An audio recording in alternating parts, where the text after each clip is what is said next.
Everybody, hello Gravitrons. I'm more gravity. Let's play chess. I got a popsicle here. I love these popsicles. They're called Space Runners, and they're a Lidl brand form of popsicle, and they are tasty.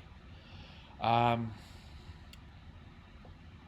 it's almost 5. I'll play game in 5 minutes per side per game.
All right.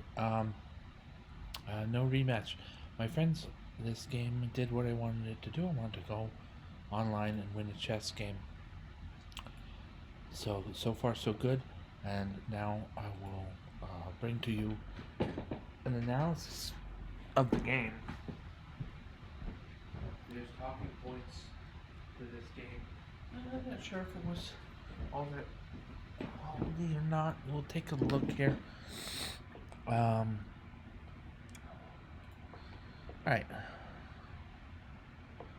Had the black pieces.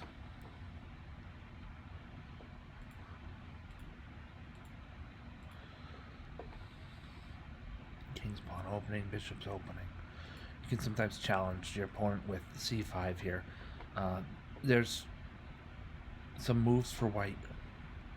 But if you sneak this in with pawn to c5 and get your knight onto c6 immediately thereafter, then you can kind of claim some kind of trump in the position, some positional trumps.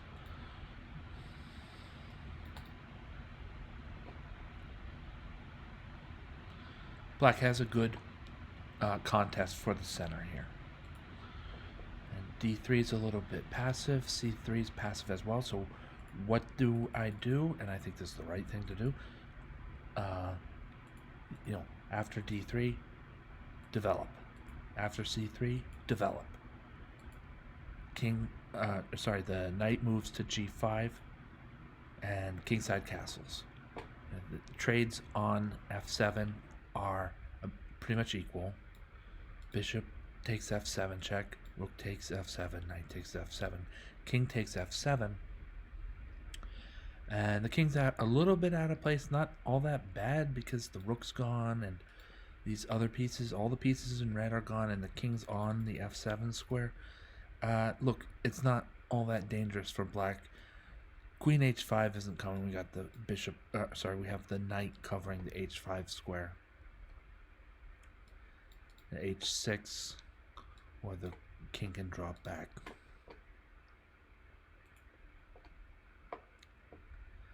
They don't come when I call. And so now you see after h6, the knight goes to h3, and pawn to d5 shows that black can capture on h3 and make more or less complications. At this point, I hadn't calculated out the win, but it stems directly from logic based on that black has two pieces covering d5 and also is attacking h3, where upon g takes h3, white's kingside pawn shield has been compromised a lot. It's in pretty bad shape. My pawn captured on d5, which is the right move, and then after bishop takes h3, they continued with pawn takes c6.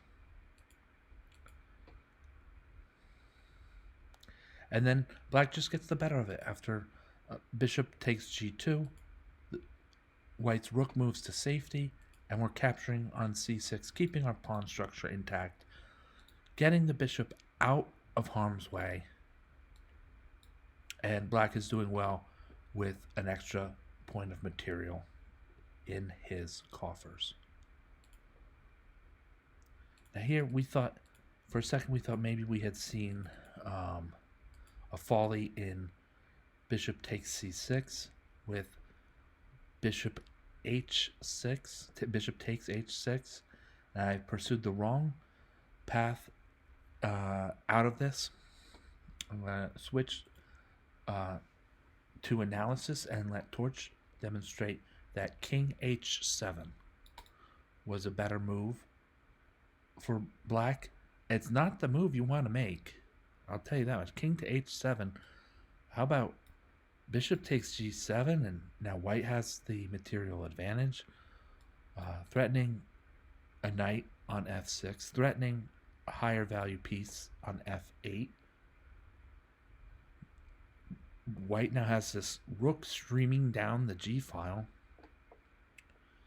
And a queen can move to h5 once this knight is gone. If this knight moves, then the queen will come to h5 with devastating effect. So I think in a practical way, in a pragmatic way, pawn to g6 is the way to go. I'm going to lose the exchange on f8. So why play pawn to g6? Partly because there aren't that many other options. And after capturing the bishop on f8, this queen on f8 might travel to h6, threatening the pawn on h2, and in some way threatening a long-term prohibition on the white king's possibilities to castle queenside. The white king can't castle into check. So the queen is well placed on h6.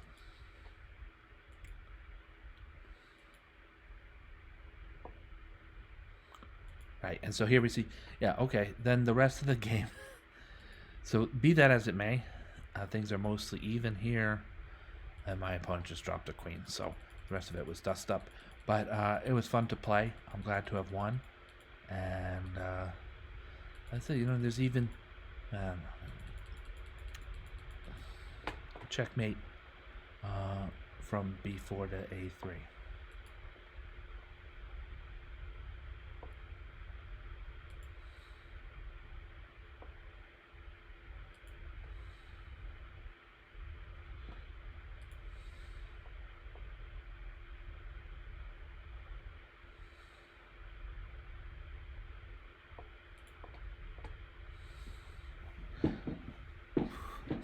Alright, let's play another game of chess.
Okay.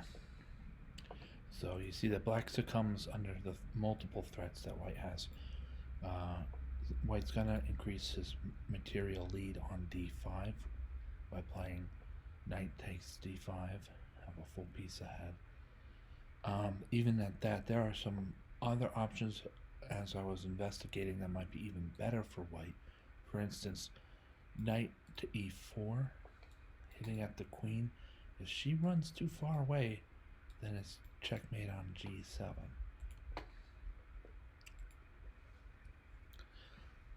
So I'm going to finish this game out against the computer and see if I can win given this position against the computer on its highest level.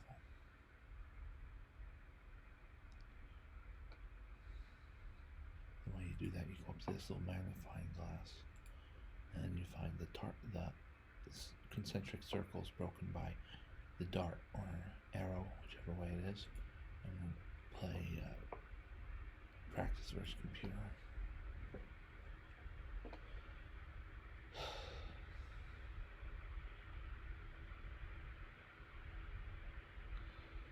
I think I'm gonna go for the knight. Was probably best there.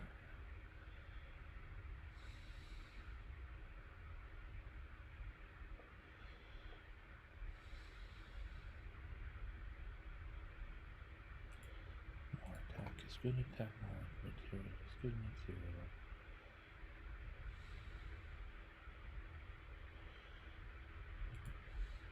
Let's do it all here.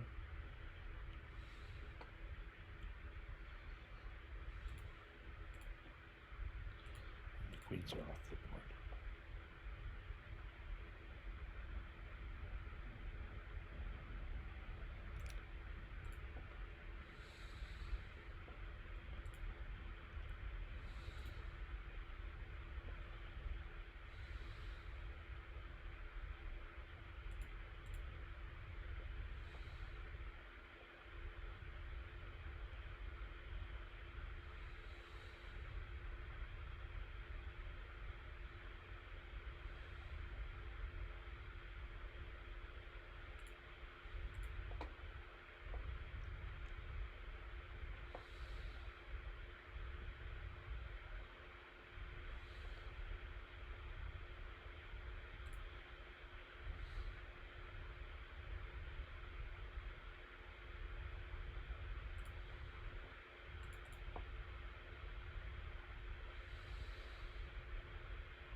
Let's go back a bit. The bishop move I was uncertain.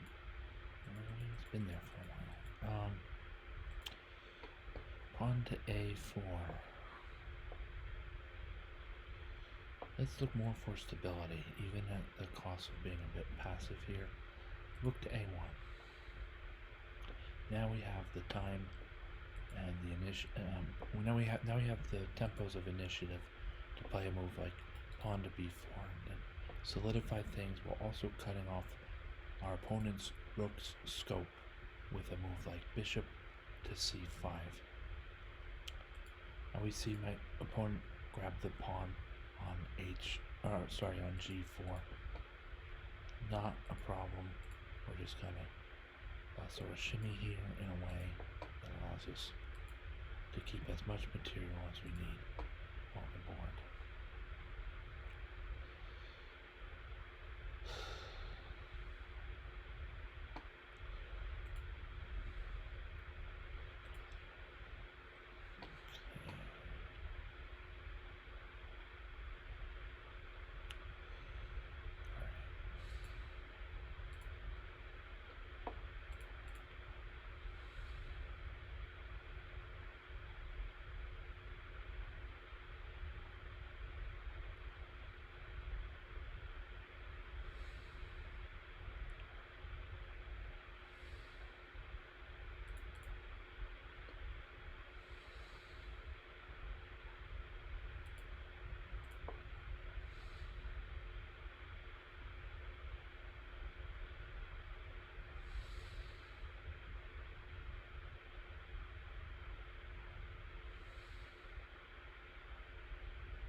All right, so here White has paved his way to just a complete victory here.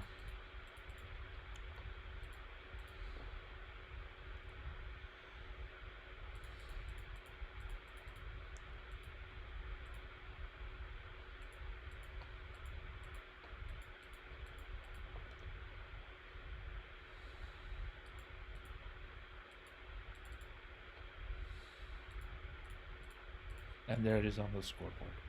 Not really, because it's against the computer. But I did win the STEM game. That felt good. I was happy about that. I sort of stayed in this game. At a certain point in the game, I felt I was a little bit up against the ropes, to utilize a boxing metaphor. And where am I up against the ropes? Sort of here. You know, if it does it as White here, it feels like I'm just kind of up against the ropes. My queen's moving out and about and around at all these minor pieces, which is the way to do this, is to attack the queen with minor pieces while developing. And my opponent's got development, a clear road to castle instead of an obstructed road to castle. And I thought, if I'm going to win this game, I'm going to have to come up with a better plan. Took a little while, I think, here, about 23 seconds, which is a lot for a 5-minute game, and thought, queen to e4, attacks b7, that's good, keeps the pin on the e5 pawn, that's good. She's just generally extremely mobile. Where she is, she can support knight's advance to d5, perhaps. She can retreat to b1, c2, or d3. Well, d3 maybe not so much in terms of safety, but still an option. So, good queen placement was the choice of the moment there. And my opponent castled some reasonably complicated exchanges, but before long I had my bishop on b2, I had my queen on d4, and my opponent had just blundered into knight takes d5, or sorry, knight to d5, not takes, but knight to d5. And this is the game played out all the way to checkmate.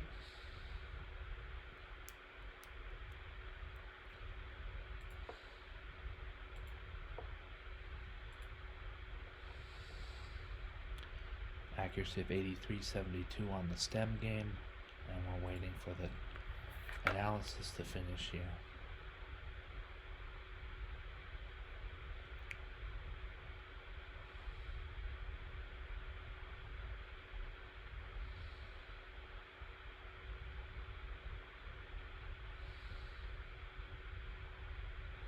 So you see when the game was completed all the way to checkmate, that correspondingly the accuracies went up to good. These are accurate games at 89.2 and 84.9. I'm feeling good about this game. Let's leave on a high note, and that's it for this session. I might be on later on. I wouldn't count on it. So, thank you all for watching. Thank you, Gravitrons. I'm more gravity. Have a great night.